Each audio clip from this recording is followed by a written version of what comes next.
Imagine a bus so enormous and powerful that the engineers literally had to cut it in half and join it with a huge flexible accordion so it could maneuver through the chaotic flow of one of the most populated megacities on the planet. It didn't come from France, Germany, or Brazil. It was a jewel of Mexican engineering created to transport entire neighborhoods of people in a single trip. Today, we're going to uncover the MASA-Somex, the articulated giant that turned the streets of Mexico City into a futuristic movie set and forced global brands to recognize the superiority of Mexican thinking. This bus didn't just dominate the avenues, it became a lifeline for millions of workers in an era when the city was growing faster than the subway could be built. Why did Mexican authorities and transportation companies in Latin America go crazy over this project? What secret was hidden in its immense articulation or joint that allowed this steel snake to curve at unimaginable angles? And most importantly, how did these asphalt whales, which promised a revolution in transportation, suddenly disappear to become piles of rusted metal?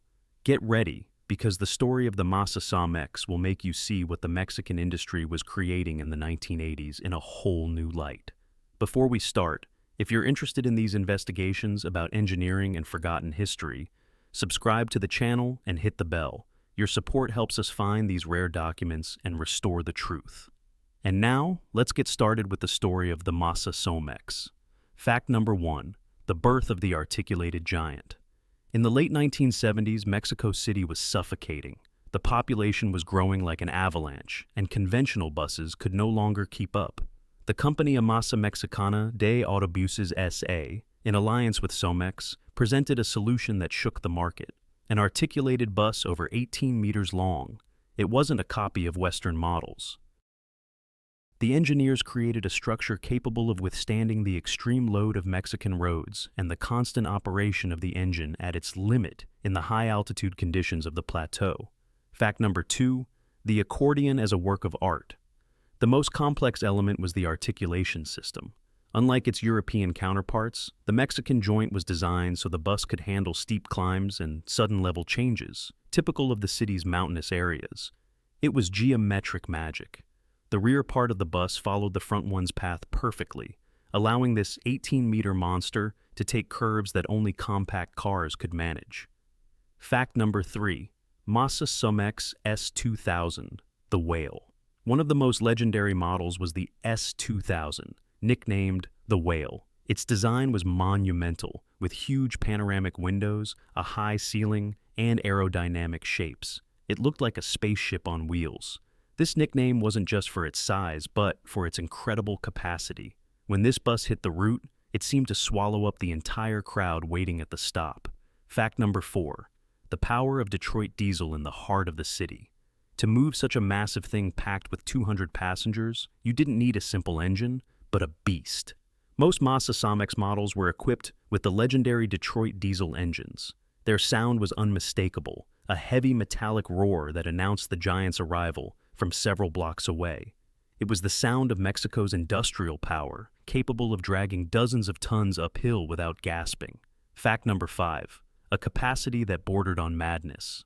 Officially, the MASA-Somex was designed for 160 passengers, but in reality, during rush hours in Mexico City, these buses carried between 220 and 250 people. The engineers built such a margin of strength into the chassis and suspension that the bus literally refused to break under a weight that would have crushed any other vehicle. It was a train on wheels that didn't need rails. Fact number 6, integral bodywork and aeronautical technology. MASA used self-supporting monocoque body technology, where the chassis and structure were one single piece. This made the bus lighter and more rigid at the same time. In its construction, they used methods taken from aviation, like spot welding, and reinforced aluminum panels. This guaranteed a durability that modern buses can only dream of. Fact number 7, air suspension, comfort in the chaos. Despite its dimensions and brutal appearance, the MASA moved with surprising smoothness. It was equipped with a system of air bellows or bags that absorbed the shocks from broken asphalt. Passengers inside felt like they were sailing on a boat instead of bouncing around in urban transport. For the 1980s, that level of comfort in a municipal bus was something straight out of science fiction. Fact number 8, a cooling system against altitude sickness. Working in Mexico City is a challenge for any engine. The city is over 2,200 meters above sea level, where the air is thin and oxygen is scarce. The MASA-Somex was equipped with a unique forced cooling system and massive radiators that kept the Detroit diesel engine from overheating, even with a full load of 250 people. While foreign buses choked on the climbs of Avenida de los Insurgentes, the Mexican whale advanced steadily. It was a victory for Mexican mechanics over the laws of physics. Fact number 9. Interior space. A stadium on wheels. If the legendary Sultana bus emphasized luggage compartments, in the MASA-Somex, all the space was dedicated to people. The aisles were designed incredibly wide to ensure quick boarding and disembarking of thousands of people. Inside the S2000 whale, the ceiling height was such that even the tallest passengers felt free. It was the triumph of ergonomics, with vandal-proof seats, tempered steel handrails, and floors calculated to withstand decades of continuous friction from the souls of millions of Mexicans. Fact number 10. Export pride and worldwide recognition. The MASA-Somex didn't stay limited to the capital. The model's success was so overwhelming that orders poured in from other states and even Latin American countries. These buses became the base for trolleybus systems in Guadalajara and were exported to Caribbean countries. Mexico proved it could produce public transport that, in reliability under rough use conditions, surpassed US and European counterparts.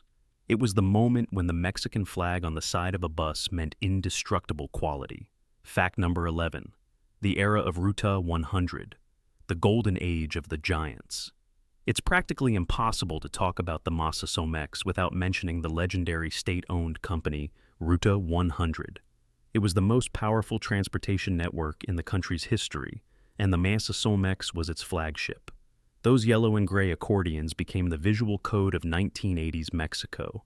In every neighborhood, from Iztapalapa to Santa Fe, people waited specifically for this bus because they knew something. If a MASA arrived, everyone fit. It was an empire on wheels, sustained by the power of the state budget and the genius of private engineering. But hold on a second. If the MASA-Somex was so perfect, if it solved the megacity's main problem and had government backing, why do we only see it in old photos today? Why was this symbol of progress literally erased from the face of the earth? Stick with me until the end, because the truth about this company's death is much darker than simple technological obsolescence. If you already have suspicions, like corruption, competitor conspiracy, or economic collapse, write them in the comments right now. We're getting to the most interesting part. Fact number 12. Panoramic visibility and total safety. The MASA designers understood that the driver of an 18-meter monster in Mexico City's chaos needed to see everything. The S2000's windshield was gigantic, divided into sections for easy replacement, but it provided an almost aviation-like view. The rear-view mirrors had a special mounting system to minimize vibrations from the powerful diesel engine. The Mexican whale's driver felt like the captain of an ocean liner, in total control of the situation around his steel body. Fact number 13. Tremendous torque. Despite its enormous weight, the MASA-Somex had cannon-like acceleration. The Detroit Diesel Series 71 engines delivered such torque that the bus could start from a standstill with a full load without backing up even a millimeter. This was critical for Mexico City and its complex topography. Drivers of other buses avoided competing with the Somex at traffic lights. The Mexican giant would disappear into the horizon, leaving behind only its characteristic roar and a cloud of gray smoke. Fact number 14. A cockpit like a nuclear plant control panel. The MASA-Somex dashboard was any technician's dream from that era. Dozens of analog gauges, air pressure in the front and rear brake systems, oil temperature, voltage, gauges for the air suspension. Driving this machine required superior qualifications. There were no automatic transmissions here. Drivers masterfully handled the heavy manual shift lever, changing gears with filigree precision. Working on a MASA-Somex was considered elite among public transport drivers. It wasn't just a job, it was prestige. Fact number 15, mechanical complexity, the Achilles heel. Just like with the Sultana, innovation had its price. The articulation system required jewelry-like maintenance. The hydraulic shock absorbers that stabilized the tail's oscillation often failed due to the terrible road conditions and overload. If the accordion started dancing, the bus became dangerous. Ruta 100 mechanics worked around the clock, trying to keep these complex joints alive, but spare parts started to run short. The complexity that made the Somex great began to work against it. Fact number 16, the Titan's veracity, the fuel trap.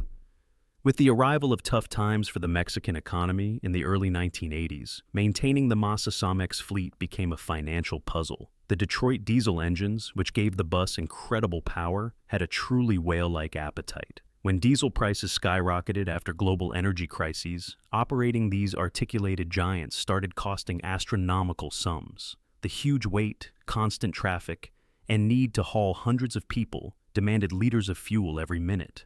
Companies started questioning, is all this power worth the cost? But there simply wasn't an alternative capable of moving so many people. Fact number 17.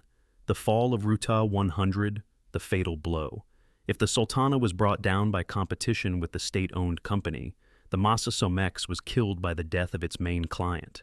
In 1995, an event shook the whole country. The state-owned company Ruta 100 was declared bankrupt and liquidated for political reasons.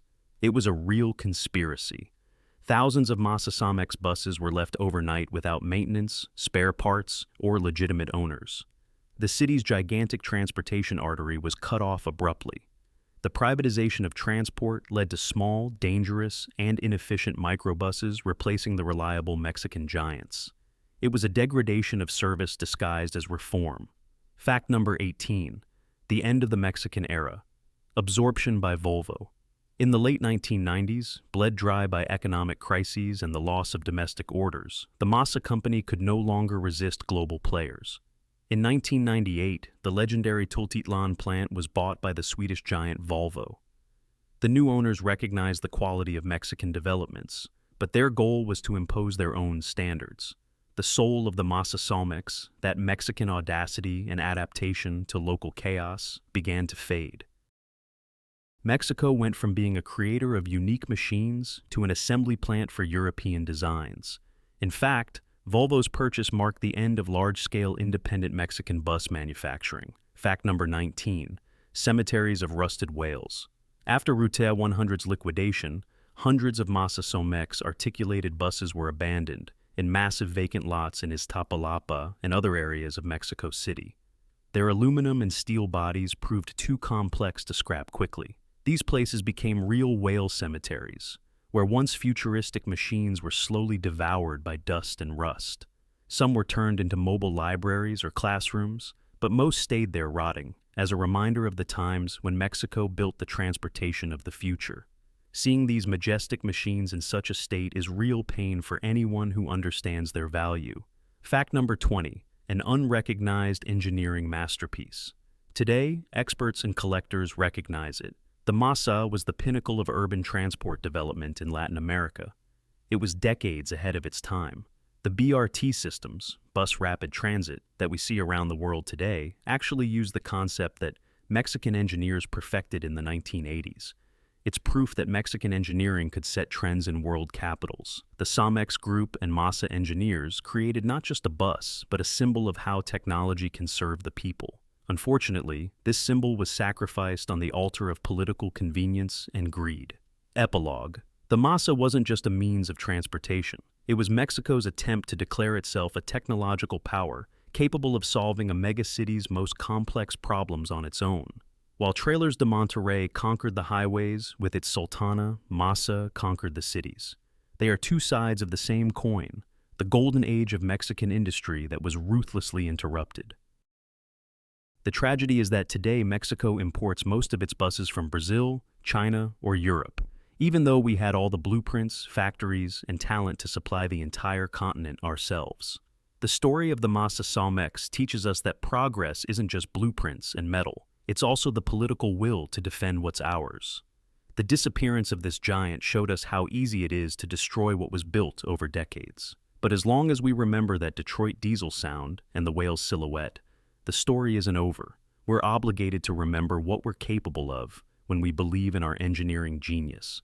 And now I want to ask you, who among you remembers what it felt like to ride right in the middle of a MASA-Somex accordion under the Mexico City sun? What sensation did it give to be inside that massive thing as it stormed the avenues with a roar? Share your memories in the comments because that's our living history. And if you've made it this far, don't forget to like and send this video to those who value true engineering. What other Mexican road legend should we break down next time? Write your options. I read them all. See you in the next episode, where we'll continue giving Mexico back its forgotten glory.